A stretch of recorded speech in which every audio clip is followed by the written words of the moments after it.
Na, még egyszer nekifutok, és azt előző színbe elfejtettem, hogy a nagy, ugye azért szokott lenni a Latinus videók fogunk hallani, és a címe, hogy fák legöregebbek, mint a Margit híd. Ezenek a címére, ez a Margit Fesztivál kapcsán van megrendezve. Aztán majd meglátjuk, hogy lesz egyáltalán sétál, nem már csak ilyen iskás sovás gyermek, hogy itt látta az akkor kihagyom inkább a sétát mindenképp. Nem tudom, hogy ne menjünk egy kicsit odébb, mert hogy ez nagyon hangos. Igen, menjünk. Talán azokhoz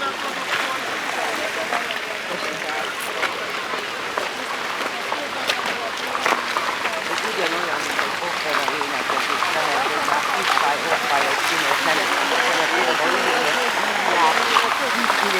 mint a műsorgat kisztőben, szeretjük. És örülök neki, hogy gyorsan állom. És klasszikoknak a zenépőgőmia. ez a hajszínűsz mellett lehet hallani. Semmi baj, most kezdjük, csak kicsit idébb jöttünk. Igen. Ugye a sétának az volt a címe, hogy fák, amelyek idősebbek, mint a Margit híd, mert hogy a Margit híd most 150 éves, igen. 1876. április 30-án volt a hivatalos avatúja a Margit hídnak. A Pesti hídfőnél volt egy óriási nagy ünnepség, ahol a kor nagyjai itt voltak, mindenféle miniszterek és elegáns meghívottak, és akkor ők ünnepélyesen átsétáltak a hídon. Igaz, hogy egyébként a hídat már lényegében február óta használták, tehát ez egy kicsit rontott az eseménynek a nagyszerűségén, mert egy óriási árvíz volt azon a télen, és mivel már februárban szerkezetkész volt, hogy gyakorlatilag kész volt a híd, akkor szükségből megnyitották, hogy a segélyszállítmányokat át tudják hozni. Ugye elsősorban Budát érintette egyébként ez az árvíz. Hetekig a főutcában például csak csónakkal lehetett közlekedni, meg a Battyányi téren, meg ezen a részen. De minden esetre azért hivatalosan ez az április 30-a az, amit a hídnak a születésnapjának tartunk, tehát most töltötte be ezt a életkort. És ugye elsőre talán meglepően hangzik, hogy vannak olyan fák, amelyek még ennél is idősebbek, de hogy Margit-sziget egy olyan különleges helye a városnak, ahol nem is egy ilyen fa van, amit most a sétánk során látni fogunk, illetve hát a holnapi nap, ma a Palatinusig fogunk elsétálni, és akkor a holnapi napon, hogyha nem lesz nagyon-nagyon rossz idő, akkor a Palatinusztól fogunk elsétálni a szigetnek a másik végéig, és hát mindkét séta során lesznek olyan fák, amelyek már úgymond látták azt, ahogy épül a híd, és ahogy leverik a cölöpöket. Egy kicsit, ja igen, és akkor még ehhez tartozik, hogy ugye maga a Margit híd 1876-ban épült meg, de akkor még nem volt ez a szárnyhíd, ami levezet a Margit-szigetre, az csak 1900-ban lett megépítve, és akkor adták át. Tehát egészen 1900-ig gyakorlatilag hajóval volt csak megközelíthető a Margit-sziget, és még a hídról annyit, hogy viszont ez a szárnyhíd, amin most gondolom mindannyian lejöttünk a Margit hídról, ez a legrégebbi eredeti része a hídnak, hiszen 1944 novemberében ugye a pesti oldal felrobbant, és aztán 45 januárban a budai oldalt is berobbantották, de a szárnyhídat nem. Ez is alá volt akrázva, de ez valahogy kimaradt, hál' Istennek. Tehát ez a legeredetibb része az egész hídnak. Ugye az összes többit azt utána újra kellett építeni, és hát az 46 óta állott. Egy kicsit arról, hogy magának a szigetnek a múltjáról egy pár szót szeretnék mondani.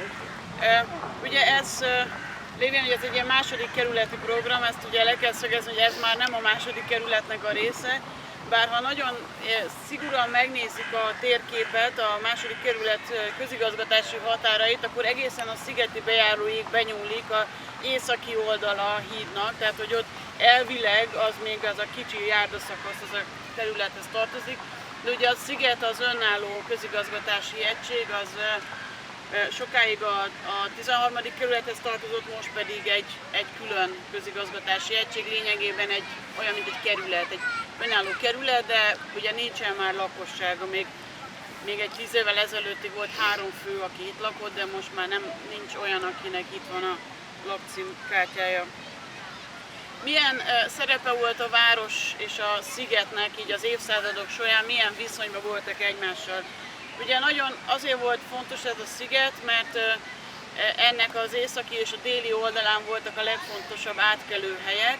Hogyha végig gondoljuk gondolatba, akkor a Dunakanyartól elindulva gyakorlatilag folyamatosan szigetek sorakozik a Dunán, és egy jó révátkelőhely az ugye olyan, hogy nem olyan nagyon széles a víz, és nincs közte sziget, mert hogyha az ember hajóval át akar menni egyik oldalra a másikra, akkor ugye nagyon nem jó, hogyha azt a hajót ki kell pakolni, azt újra bepakolni.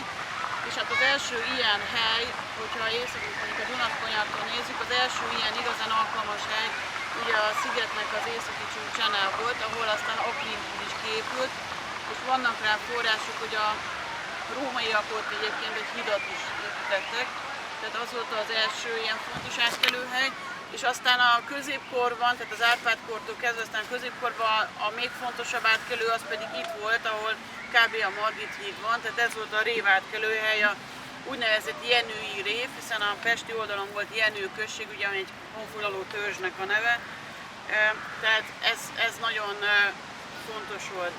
Aztán milyen szerepe volt még a szigetnek, ugye erődítmény volt, már a római időkből is megtaláltak ilyen oszlopokat, meg őrtornyokat az északi részen, és aztán a középkorban egy nagyon komoly lovagvár volt itt, a Johannita rendnek az erődje. Majd ha sétálunk, akkor itt a következő állomás között fogjuk látni a kaszinó épületet, ami ezekre a romokra épült rá, tehát az alapja ez a középkori lovagvár. És hát sajnos egyébként a második világháborúban is egyfajta erődként szolgált a sziget, majd erről is lesz szó.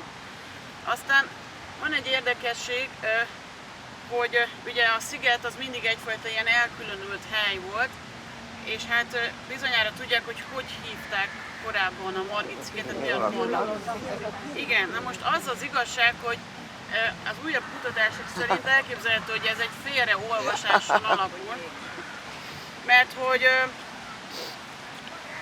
a középkorban, vagy hát ezt ismerjük a Covid óta, hogy a járvány elleni védekezésnek ugye a legjobb módszere az volt, hogy karantént kell létrehozni, és hát ugye a középkorban ilyen karanténba zárták a leprásokat is, és ez úgy hangzik latinul, hogy insula lebrorum, ugye, ami emlékművet, amit Budapest egyesítésére 1973-ban emeltek, ugye ez a bimbo-szerű építmény, amiben, hogyha közelebb mennek és benéznek a belsejébe, akkor ott egyébként nagyon meglepő, érdekes tárgyaknak a alapjai látszódnak, mert a művésznek ez volt a koncepció, hogy ilyen hétköznapi tárgyakat helyezett el ott belül. És ha tovább jövünk, akkor ugye az első fák, amik a szemünkbe tűnnek, ezek a csodálatos platánok itt a szökőkút mellett, amiknek ilyen vastag elágazó törzsei vannak, ugye némelyik 4-5 ágra is bomló hatalmas fák. De most az előzőek alapján ugye már tudjuk, hogy ezek nem lehetnek 150 éves fák, hiszen ott még a Duna volt gyakorlatilag, az egész részen itt még a Duna folyt, de mégis nagyon idős fák, de 1900-ban már a Vasárnapi Újság így írt róluk. Fölfelé indulva a szigetbe, balról hagyjuk pompás szomorú fűzeivel azt a gyönyörű, nyílt, világos területet, amely az alsó kikötő mellékén terül el. Ugye az alsó kikötő az itt volt a hajó kikötő. Fákat ide csak harmadéve ültettek, tehát akkor ugye, amikor a szárnyhét is elkészült, mégpedig 20-30 éves vastag platánokat, amelyeken az átültetés nyomait most már alig lehet észrevenni. Tehát itt 1900-ban ezek a 20-30 éves fák voltak, amelyek ugye 1944-re már csodálatos nagy platánokká nőttek. De 44-ben a sziget az egy nagyon súlyos harcoknak a helyszíne volt. Ugye annyira kemény volt a 44-45-ös tél, hogy olyan mértékben befagyott a Duna, hogy harckocsikkal rá lehetett menni. Tehát azt el tudjuk képzelni, ugye manapság már egyáltalán nem fagy be a Duna, de az, hogy ezekkel a több tonnás harckocsikkal lehessen rajta járni, az is azért ritkaság volt, de akkor így befagyott, és ugye ide a szigetre bevette magát mindkét, tehát a német és a szovjet haderő, és itt nagyon-nagyon súlyos, tényleg szó szerint fától fáig tartó harcok alakultak ki, és hát ugye ilyenkor a fák azok útban vannak, mert akadályozzák a kilátást, vagy más okból ugye egyszerűen eltalálja a lövedék, eltalálja a bomba őket, és hát ez történt ezekkel a gyönyörű platánokkal is, hogy ezek útban voltak, és egyszerűen ezeket kivágták, kidöntötték. De most mégis ilyen gyönyörű platánokat látunk, ami annak köszönhető, hogy a háború elmúltával hát egy iszonyatos romhalmazt találtak itt a kertészek. Ugye egy páran itt ragadtak a szigeten egyébként is, ahhoz, hogy túléljenek, a szigeten lévő állatkertnek az állatait ették meg egyébként, mert ugye nem nagyon tudtak másból élelemhez jutni. Tehát ugye ezeket a csonkokat visszavágták, és ugye az nagyon szép, hogy ezeknek a fáknak addigra már egy óriási gyökérzete volt, ugye amit nem látunk a fákból, egy hatalmas kiterjedt gyökérzete volt, és az elmúlt 80 év alatt nőttek ilyen hatalmas fákká, ugye, mert ez a gyökérzetből egy újult erővel, ugye ezek egy törzsű fák voltak mind, de újult erővel 3-4-5 törzs is kihajtott, és lett belőle ez a ma is látható csodálatos patokor. Tehát ezek tulajdonképpen mondhatjuk, hogy 80 éves fák, de azt is mondhatjuk, hogy mondjuk 150 éves fák. Szép csinálom.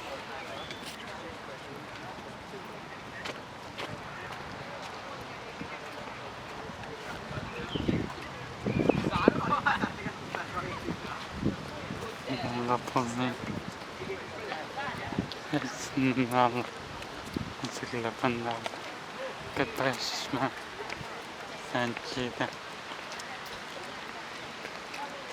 És szakakom. Egy szatos busz. Meg egy deketéványba. Ide jönni alá is, innen megnézni ezt a zsákonyfát.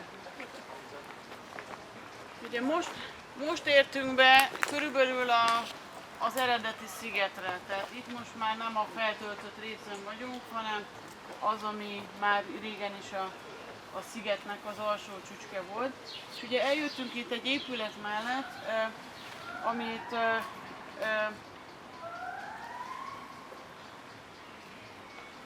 igen, itt csak előtte ugye egy kertész lakott, meg minden, de ahogy említettem, aztán amikor kiépült a sziget, mint ilyen fürdő, nyaralóhely, akkor Ybl Miklós kérték fel arra, hogy az itteni épületeket tervezze meg. Ugye a legfantasztikusabb alkotása a Margit fürdő, az sajnos ma már nem látható, az egy gyönyörű fürdőépület volt, de az a második világháborúban megsérült és elbontották. De viszont a másik épület, amit ő, vagy ami ezen kívül álló ami álló épülete, ez ugye a kaszinó épület, vagy az alsó szigeti nagy vendéglő épület, amit szintén ő tervezett. Mondjuk itt a terasz miatt nem annyira jól látszik, de ez is egy nagyon szép harmonikus épület, és ugye ez az, ami az egykori Johannita várnak az alapköveire épített föl. És hát az is nagyon érdekes, hogy itt látunk mellette egy kisebb épületet is. Régen ebből azt hiszem 6 darab volt összesen.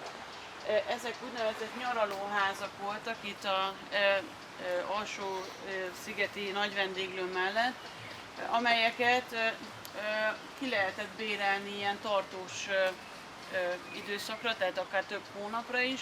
Tehát voltak olyan pesti vagy budai polgárok, akik mondjuk májustól októberig egy-egy ilyen házat kibéreltek, és akkor itt éltek a szigeten, vagy itt nyaraltak, de persze rövidebb időszakra is ki lehetett bérelni.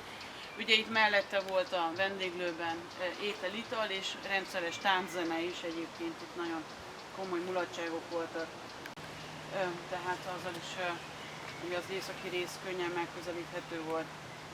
És hát akkor, ahol itt állunk, ugye ez az egykori vendéglő melletti rét volt, ahova ugye a tisztelt közönség kijöhetett egy kicsit sétálni, leheveredni, körbenézni, és akkor építették, vagy akkor ültethették ezt a platánt is. Ugye a platán Budapesten nagyon ismert fa, úgy is hívják a 19. század második felét ilyen fa történelem szempontjából, hogy a platán korszak, hiszen ebben a korszakban nem csak Budapesten, hanem ugye Európa nagyvárosaiban is mindenütt platánokat ültettek. Hogyha megnézzük ezt a kis tájékoztató táblát, amiről szintén akartam egy pár szót mondani, hogy Margit-sziget fa szempontból egy nagyon jól feldolgozott terület. Kevély László, aki a szigetnek a főkertésze volt, ő dolgozta ki a főkertnek ezt a programját, hogy körülbelül 60 ilyen tábla van itt a szigeten, amit ott látnak, ez a szürke tábla, amelyen megjelölték a szigetnek a nevezetes fáit, és mindegyiken van egy QR kód, és hogyha az ember azt beolvassa, akkor nagyon részletes botanikai és részben történeti leírásokat találhat a egyes fákról, sőt régi fényképeket és hasonlókat. Én ezt mindenkinek ajánlom, ez egy akár egész napos program, vagy több részletben is, ez egy nagyon, nagyon szórakoztató dolog végigjárni, megállni, elolvasni, tovább menni, tehát tényleg nagyon, nagyon szépen feldolgozott anyag. És itt, ha megnézik az angol nevét, akkor ez a London Plane Tree, ugye az van odaírva, tehát ugye ez is arra utal, hogy ugye London városában is ilyen fákat ültettek, vagy ha valaki járt Párizsba, akkor ott is emlékezhet rá, hogy leginkább platánokat talál. Ez például egy nagyon jó tulajdonság, mert ugye ez a száraz, könnyen leváló kéreg az, ami mondjuk elkezd parázslani, izzani, de ha ezt ledobja magáról a fa, akkor ugye meg tudja védeni magát, hogy ne gyulladjon fel az egész. Tehát ez például egy tipikusan ez a tulajdonság. És ez a két fajt keresztezték, és ez az, ami gyakorlatilag Budapesten az összes fa, összes platán, az a hibrid platán.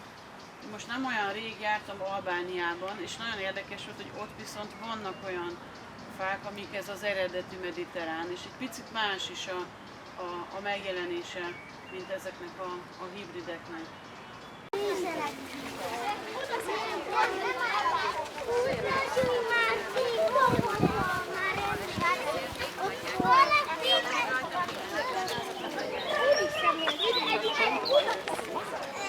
Igen, mindjárt múlt beszélek róla.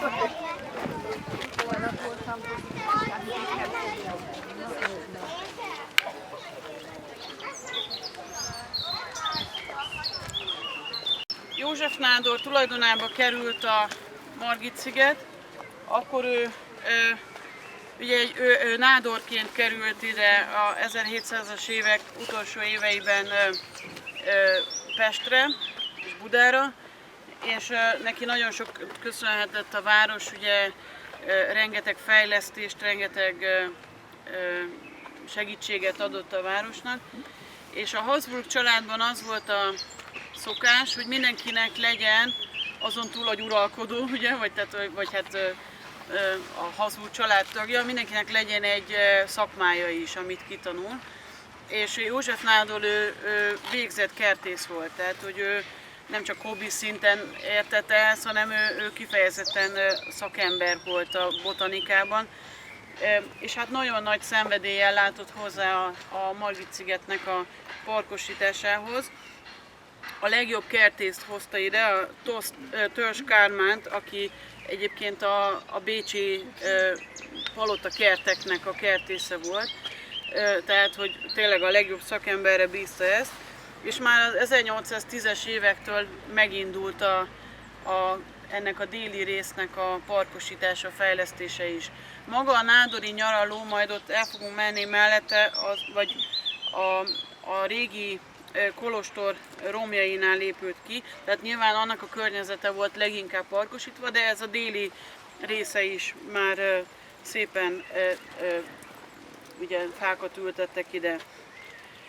Egy idézetet olvasok, ami 1872-ben írta le valaki, tehát hogy ez jócskán több mint 150 évvel ezelőtt. Írja bizonyos Kálmán: itt kezdenek feltűnni a sziget hatalmas fái, melyek évszázadokra emlékeztetnek. A terebélyes hársak, a sűrű lombozatú gesztenyék, a nyárfák tömérdek nemei, a sugár jegenyék, a nagylevelű platánok, az ezüstörsű topolyák, írja. És hát ezek közül, a felsoroltak közül, ugye már akkor, tehát 1972-ben is már nagy méretű szép fákat lát itt, és ezek közül ugye a topolya az, ami más néven, illetve a gesztenyéket emlegeti, igen, a topolya az más.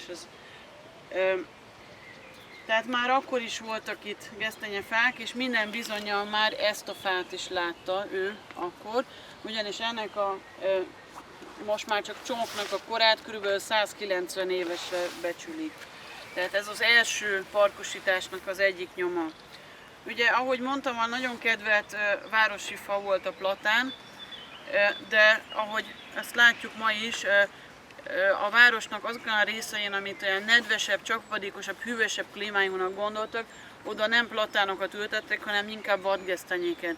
Ugye ilyen a Szilágyi Erzsébet fasor például, amely egy nagyon szép régi fasorunk, hát az 1900 körül létesítették, ugye a Budakeszi út mente, amely egyébként ez a gesztenyefasor az Ugligeten keresztül egészen felvezetett az Anna rétig, az ottani kápolnáig, tehát az erdőben is folytatódó gesztenyefasor volt, aminek ma is látszanak itt-ott a nyomai.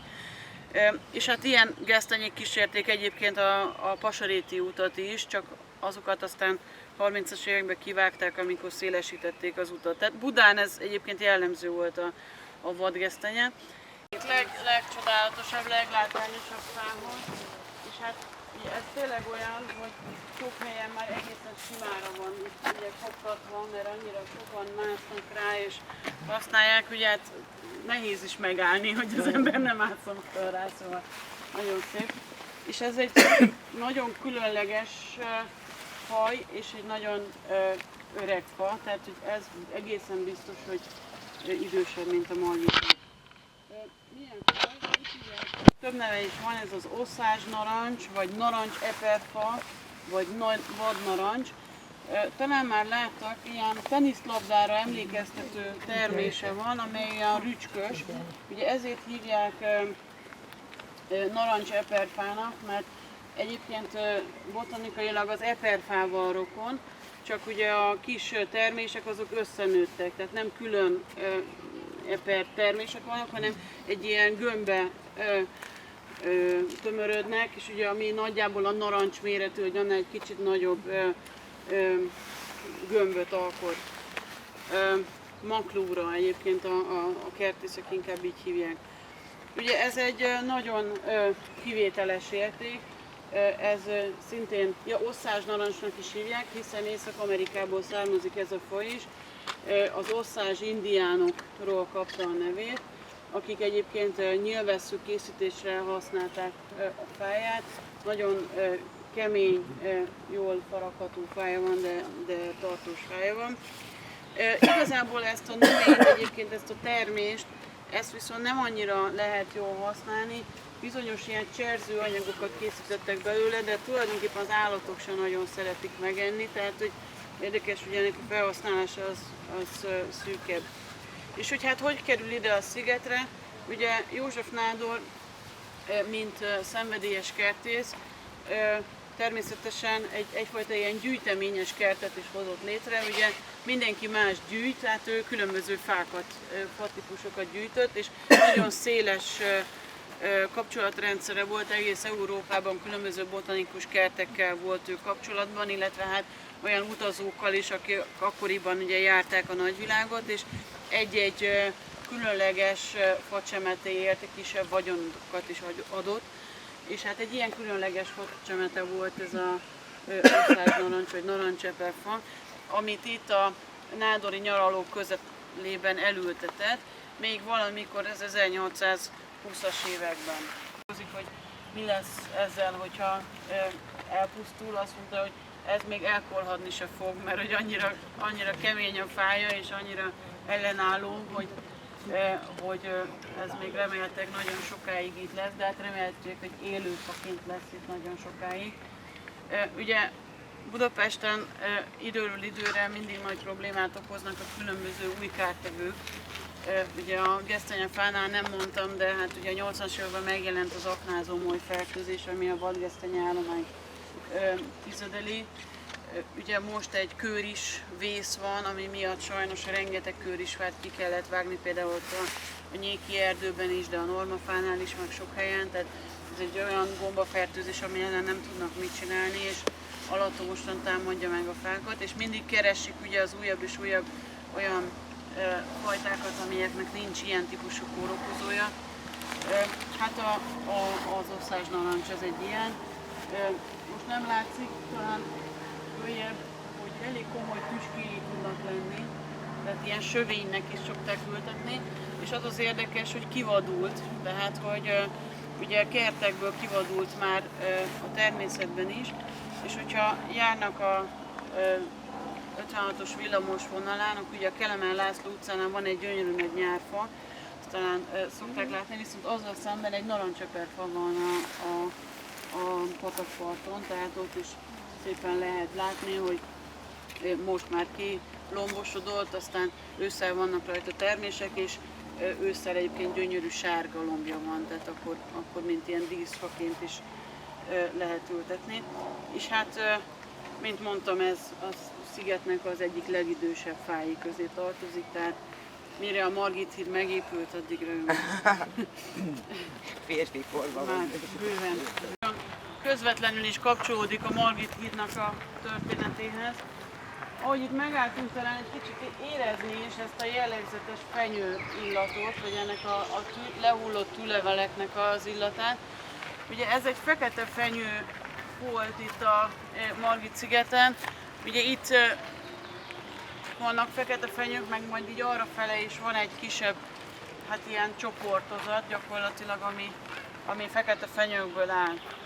Ugye ezt is valószínűleg ez a Tosz kertész, tehát akit József ide valószínűleg fenyőket szívesen használták így a park kultúrában, mert egy ilyen nagyon jellegzetes sötét foltot adtak ugye egy szép park összképben, tehát azért is ültették, illetve mindig valahogy a fenyő, mint faj, az mindig egy kicsit a magaslati ponthoz asszociálódik, és ugye, hát ha nem mondom, hogy nagyon magaslat, de hogyha arra elnéznek, akkor mondjuk olyan 3 méterrel magasabb a térszint. Tehát, hogy egy picit így ki is emelték ugye ezt, hogy mint így ez a fenyőcsoportozat itt egy picit magasabb térszínen van. Ugye lényegében most az egykori Dunai szigetnek a budai szélén vagyunk. Ugye ez a Gerinc út volt gyakorlatilag a part, ahol most ugye a autóbusz jár, és onnantól kezdve az, ahogy a térképen látjuk, már egy későbbi feltöltés. Tehát tulajdonképpen ez volt itt a szigetnek a Buda felé eső oldala. És ugye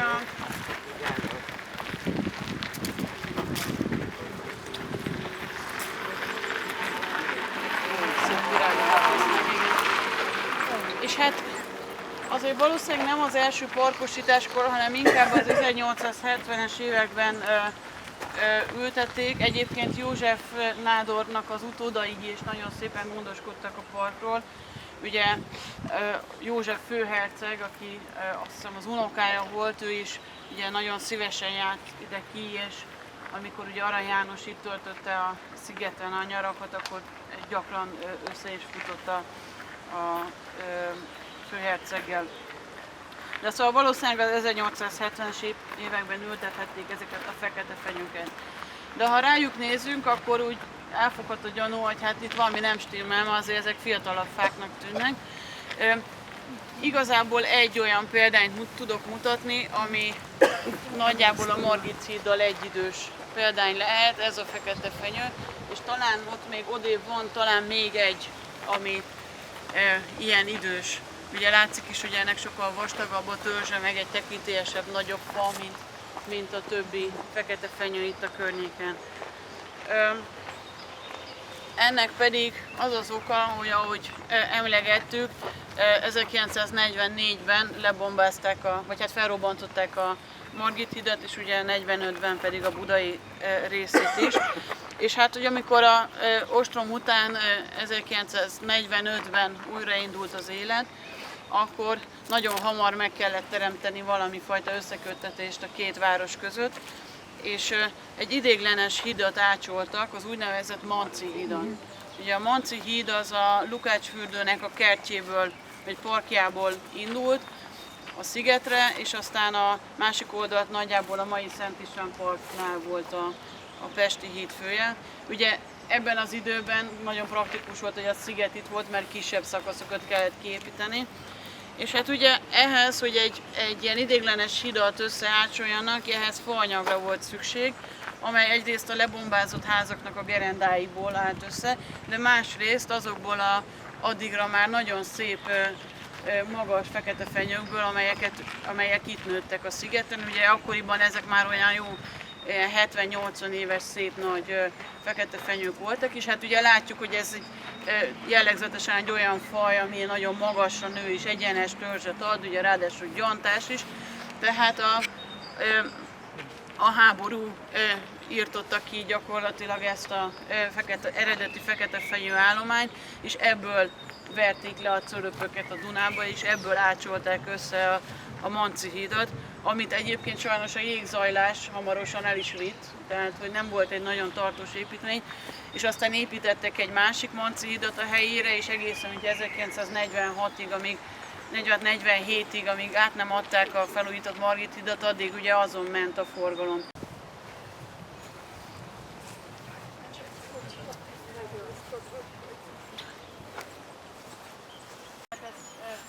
Sokak számára ismerős, nem egy olyan nagyon különleges faj, hogy ez a tiszafa, ami egyébként őshonos, tehát hogy ez abszolút a Kárpát-medencében honos fa. És hát ugye az az érdekes, hogyha ránézünk, akkor nem mondanánk meg, hogy ez a fa is ilyen 200 év körüli lehet.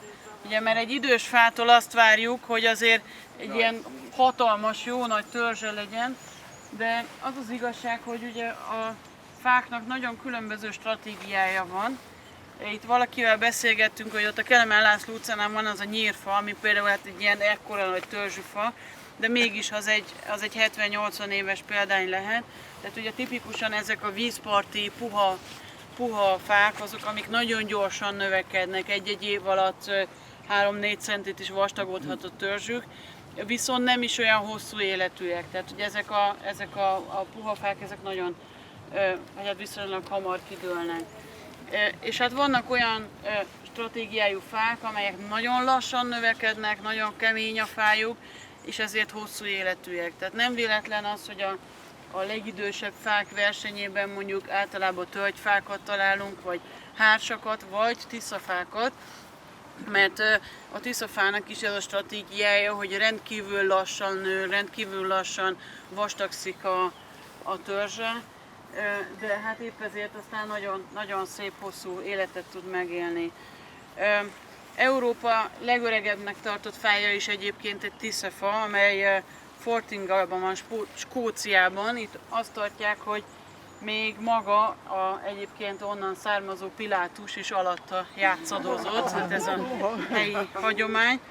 A legenda szerint 5000 éves, de hát ez mondjuk nem valószínű, de az viszont tényleg igazolható, hogy 1000 évesnél idősebb fáról van szó, tehát hogy elképzelhető a tiszafa esetében, hogy ennyire magas kort él meg. És hát még egy nagyon érdekes dolog van, hogy ugye a tiszafák azok két neműek, tehát vannak hímivarú és nőivarú fák. Ugye a nőivarú fákon szoktak ezek a kis piros bogyók lenni, ami azért érdekes, mert a tiszafa minden része mérgező, súlyosan mérgező, kivéve ezt a bogyót. Azért az se ajánlatos eszegetni, de hogy az nem mérgező. És ugye az volt az érdekes ennél a skóciai fánál, hogy ugye évszázadokig hímivarú fának tartották, és 2015-ben egyszer csak egy ilyen furcsa jelenség volt, hogy a fának a bizonyos részén ilyen bogyók jelentek meg, tehát hogy még erre is képes a fa, hogy egyfajta ilyen nemváltást hajtson végre. Ugye, tehát mint mondtam, ez nem egy annyira látványos idős fája a szigetnek, de ez is jócskán idősebb, mint a margit. Tehát ez narancsepernél szedegettem a földről, ugye talán így ismerős a termése, főleg ilyen ékszert szoktak ezekből készíteni, hogy ilyen metszetet csinálnak belőle. Tehát ez a normál diónál kicsit kisebb és jóval keményebb, nyugodtan oda is adom, dió. Ez is Amerikából származik, és ugye azért hívják fekete diónak, mert ilyen sötétebb a törzse, de egyébként a levélzete, ahogy így megnézzük, tényleg emlékeztet a mi diófánknak a levélzetére. És hát a fát egyébként ilyen műbútorasztalosok nagyon előszeretettel használják, mert ilyen nagyon érdekes, gyönyörű erezete van, mintázata van, tehát úgy lehet ismerni. Ez is az első telepítésből származik, tehát ez is, hogy ott már látjuk a romoknak a szélét, tehát ott volt a nádori nyaraló, tehát ez a nádori nyaralóhoz közeli fekete diófa volt, és egyébként országban, a Magyarország fekete diófái közül ez a második legöregebb, tehát és legvastagabb, szóval ez tényleg nagy öreg, így országos szinten is. 1905-ben, tehát 120 éve írták róla. Szépsége versenyez valamennyi faóriással a terebélyes növésű amerikai diófa. Szép egyenes törzse, 3 méter magas és 1 méter 20 cm átmérőjű, ugye most már lényegesen több. A törzs végig egyenlő és 3 méter magasában kezdődik a terebélyes korona, mellyel együtt 26 méter magas a fa. A szabályos korona alsó ágai a földig hajlanak, és az általuk befoglalt területen egy zászlóalj katonaság férne el. A sétánk utolsó állomásához, a Hétvezér platánhoz, ennek egy neve is van, a Hétvezér platán. Egyébként tavaly volt egy Fafesztivál nevű rendezvény, amikor a budapesti fák népszerűsítése, bemutatása volt a cél, és ennek kapcsán készítettek egy kérdőíves felmérést, hogy milyen nevezetes fákat ismernek a budapestiek, és hát ott ez lett a második helyezett, amit ismertek a legtöbben, ez a Hétvezér platán. Egyébként az első a Michael Jackson emlékfa lett, aminek semmi köze nincs a fákhoz, egyébként csak ez egy külön történet. No, de hát már sokszor emlegettem itt ezt a platánt, és hát ugye itt pedig a Palatinus előtt vagyunk, és ez a kettő nagyon hasonlónak tűnik, tehát gondolhatnánk, hogy ezek valahogy összefüggnek, de nem. A Palatinus az ugye a nádornak a latin megfelelője, és hát ezt a emlegetett József nádor emlékére hívják Palatinusnak. És hát ez a római Palatinus dombnak a nevéből ered ez a községnév, ahol ugye a császároknak az udvara volt, tehát onnan jön ez a elnevezés, tehát nincs köze a platánhoz. A platán az egy görög eredetű szó, platanos szó, és hát egy kicsit érezzük, hogy ez a tő van benne a plató, vagy a piac, vagy a platform szavakban, tehát valami fajta ilyen széles, lapos, tágas, valami ilyesmit jelentett ez a szó. Ami hát ugye a fának az ilyen terebélyes nagy voltára utaló kifejezés lehet. A mitológiai kor óta egy nagyon tisztelt fa volt, és azt mondják, hogy az akadémia, ugye az a park, amiről kapta a nevét, az akadémia, ahol ugye ilyen sétáló filozófiai oktatás volt, az is egy platán liget volt, tehát ott platánfák alatt sétálgattak. Sőt, volt egy olyan legenda is, hogyha egy kis bort locsintanak a platánoknak a tövére, akkor jobban hűl. Tehát lehet, hogy így locsingattak. Mielőtt ennek a fának a történetéről beszélek, ennek van egy érdekes módon, van egy előtörténete is, hiszen, mint mondtam, ezt tudják, hogy 7 vezér platán, de volt itt a szigeten egy másik nagyon nevezetes fa, amit pedig 7 testvér platánnak hívtak, és ez szintén József nádorhoz kapcsolódó történet. Itt van, majd körbeadom ezt a papírt megint, itt van 2 metszet az 1800-as évek elejéről. Ez volt a nádori nyaraló, ott a romok mellett, ahol eljöttünk. Ugye itt látszik kicsit ez a torony, tehát ez volt a régi templom toronynak a romja, ami ugye mai napig megvan. És itt van ez a platánfa, ami már a rajzon is szerepel, egy nagyon szép 2 törzsű platán, és itt pedig egy későbbi fényképen, ahol fényképen is láthatjuk, hogy itt hát az elegáns családtagok itt üldögélnek a fa alatt. És hogy miért is érdekes ez az egykori fa, egy korabeli újságcikkből idézek. A boldog emlékű József nádor nagy kertész volt. Sok fát ültetett el személyesen, és egyet sem engedett úgy elhelyezni, hogy azt ő ne lássa. Valahogyan egyszer csak elkezdett a szigeten egy furcsa fa nőni, tarka platán. Sosem hallották azelőtt hírét. A főherceg kíváncsisággal várta, hogy mi lesz ebből a csemetéből. Hogy szem előtt legyen, odaültette lakása elé. Akkoriban még csak akkora volt, mint egy jókora sétabot. Az 1838-i árvíz, mely korán sem tett a szigeten akkora rombolás, mint a 76. ugye ez, amit említettem, hogy a Margiti megnyitásakor lévő árvíz, mert csak 2 napig tartott, a nagy reményű tarka platánfát derékban ketté törte, ugye ezt a kis csemetét. A tetejét elvitte az ár, a törzsének egy kis része megmaradt. A herceg vigasztalhatatlan volt. Az ő unikum fája hova lett? A sziget büszkeségének vége van. Pedig dehogy volt vége. A tarka platánfa elkezdett a törzse tetején hajtásokat hozni. 7 ága nőtt. A főherceg valamennyi kertésze úgy őrizte ezután, mint a 2 látószemét. Az az óriás platánfa volt a főhercegi lak előtt, melyről minden ember azt hiszi, hogy van legalább 200 esztendős, nem más, mint a boldog emlékű nádor tarka platánja. Még most is látni lehet, hogy azok az óriási ágak egészen alulról indulnak szét. Az történt, hogy ez a egyre hízó és növekvő 7 ág, ugye, vagy hát 6 így szétfelé tart. És attól lehet félni, hogy előbb-utóbb ezeknek a súlya egyszerűen, mint egy marokkó játéknak a pálcika, hogy egyszer csak így szétesik az egész. Ugye ők egymást tartják, tehát ugye ez ha ebből egy ág is kidől, akkor az egész kidől. Tehát ez egy nagyon, nagyon szépen porciózott egyensúly.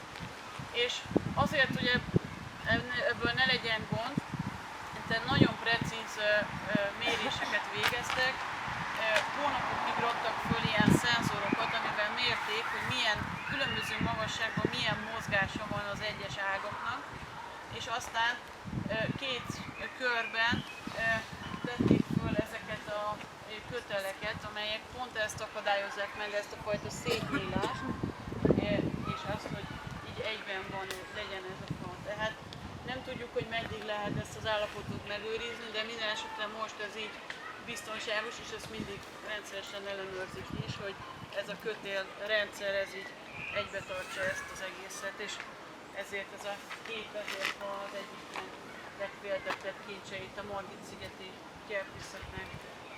És hát csak záró tanulságként, hogy a fáktól nagyon sok mindent meg lehet tanulni, és azt hiszem, hogy ez a történet ez például arra is példa, hogy ha a gyökereink megvannak, hogyha van miből táplálkozni, akkor akár egy nagy krízis után is könnyebb újjászületni, és könnyebb újra megerősödni. És ezzel a tanulsággal szeretném megköszönni a figyelmet, és holnap innen folytatjuk a sétát. Sziasztok! Akkor sétálsz, idét véget pont a Pándorság sétva Plusz megállom 10 perc.